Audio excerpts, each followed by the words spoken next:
So look, Superman, Clark Kent, I know it's a story. Somebody made the story up. But basically, in one instance, it's a powerful figure wearing a costume. And in another circumstance, it's some guy in a suit with glasses on. See how easy it is to mistake that can't be the same person? It is easy.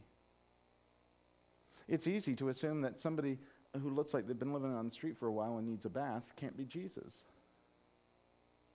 It's easy to recognize that somebody who 5 minutes ago you saw being mean to somebody else couldn't then turn around and be Jesus to a different person. So that's a really hard one, don't you think? It's a really hard one.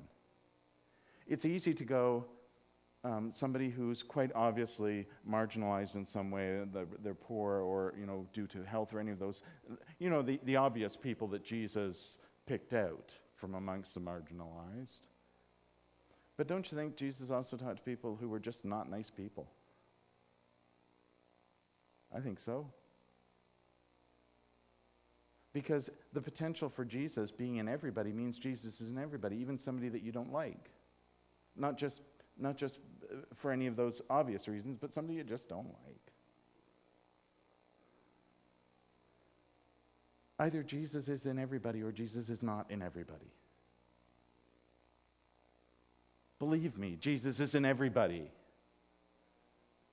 Absolutely, even you. I'm trying not to look at anyone individually as I say that. I'll just look around the room. It's true. The potential for Jesus is in absolutely everybody. And that means not only should we not embrace it and live it, we should also not ignore that potential in other people. That's how we know Jesus is alive, is to experience Jesus, the verb. Can't do it. I was trying not to say Jesusing again, but if we're all Jesusing at the same time, you can't miss that Jesus is alive. You can't. It's easy. The hard part is when we're not, or when we're not open to seeing Jesus.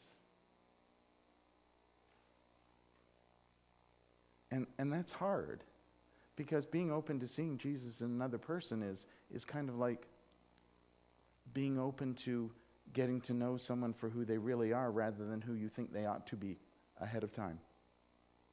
And we're real good at that. We're real good at deciding how people should be. And then we're terribly disappointed when they're not, of course. So we try and fix them. But we're supposed to be open to getting to know each other for who we are, right? It's hard. Nobody's saying it's not hard, by the way, because it is.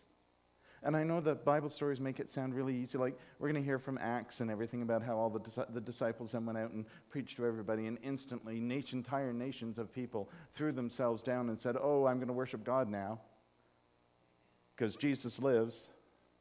No, they didn't. The disciples had a hard time convincing people. But the people that they convinced changed things. They did, because knowing that Jesus is alive changes you. Because knowing that spirit of love and grace and everything is alive in you changes you.